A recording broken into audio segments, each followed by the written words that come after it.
গাছের খাল দিয়ে মারা যায়। আশুলিয়ার আকাশে মশার সাথে বিমানের এবং গরমের কারণে আজিমপুর কবরস্থানে মহাসমাবেশ এবং এই সিমেন্ট বালু এমপি মন্ত্রীরা খেয়ে ফেলার কারণে আশুলিয়ার রাস্তা মহাসমুদ্র।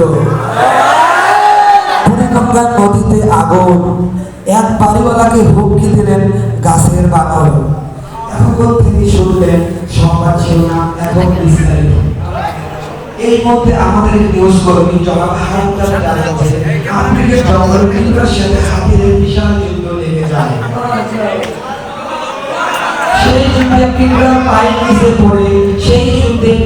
পায়ের নিচে পড়ে কয়েক হাজার হাতি মৃত্যুবরণ করে। ইতিমধ্যে জানা গেল যে পিঁপড়ার এক পা ভেঙে যাওয়ার কারণে তাকে ঘোড়া গাড়ি করে নাইজেরিয়া হাসপাতালে পাঠানো হয়। এদিকে সেতুর নিউজ কর্মী জনাব কালামিয়া জানান যে আজ ভোর 5টায় 3 জন কারা সাইকেল চুরি করে, তাই তাদেরকে যাবজ্জীবন কারাগারে পাঠানো হয়।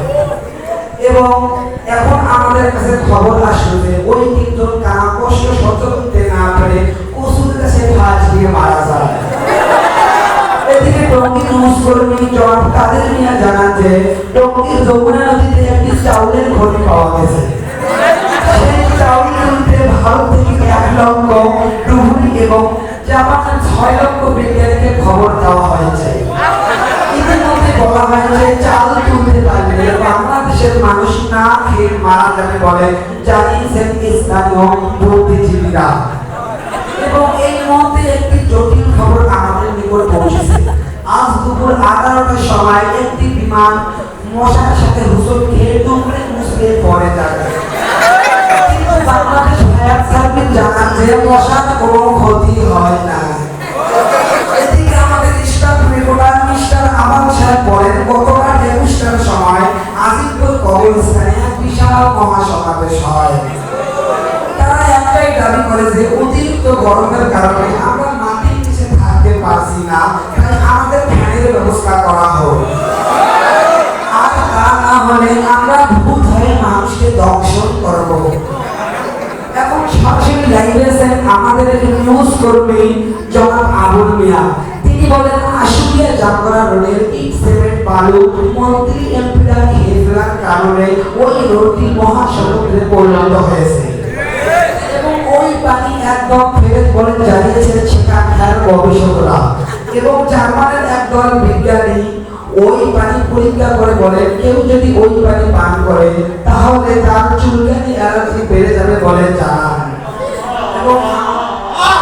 এবং আমাদের নিউজ কর্মী জনাব সালমান বলেন গতকাল বুড়িগঙ্গা নদীতে আগুন লেগে নদীর পানি পুড়ে ছাড়খার, তবে মাছের কোনো ক্ষতি হয় নাই।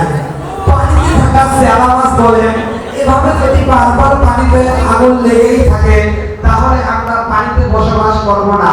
ওই মাছ আর বলেন আমরা ঢাকা গাবতলীতে 5 তলা বাসা ভাড়া নিয়ে থাকবো, কোনো পানিতে থাকবো না।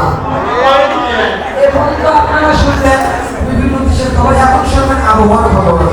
কাল সারাদিন একটানা বৃষ্টি থাকবে কিন্তু রাস্তাঘাট ও গাছপালা ভিজবে না। সকাল সন্ধ্যা থেকে বৃষ্টি থাকবে কিন্তু মানুষের কোনো ক্ষয় হতে হবে না। এবারে খেলার খবর। উগান্ডার এক পুকুরে বিশাল ফুটবল খেলার আয়োজন করা হয়েছে।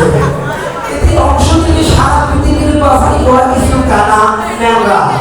খেলাটি শুরু হবে রাত 25টায় 28 মিনিটে। এরকম নতুন নতুন নিউজ পেতে আমাদের চ্যানেলে লাইক কমেন্ট সাবস্ক্রাইব করে আমাদের নতুন নতুন নিউজ পেতে আমাদের চ্যানেলে কমেন্ট করুন এবং সাবস্ক্রাইব করুন। এবং ভোরবেলি সংবাদ আবার দ্বিতীয়বার দেখার জন্য আপনাদেরকে স্বাগত জানিয়ে আমি শেষ করতেছি। আসসালামু আলাইকুম ওয়া রাহমাতুল্লাহি ওয়া বারাকাতুহু।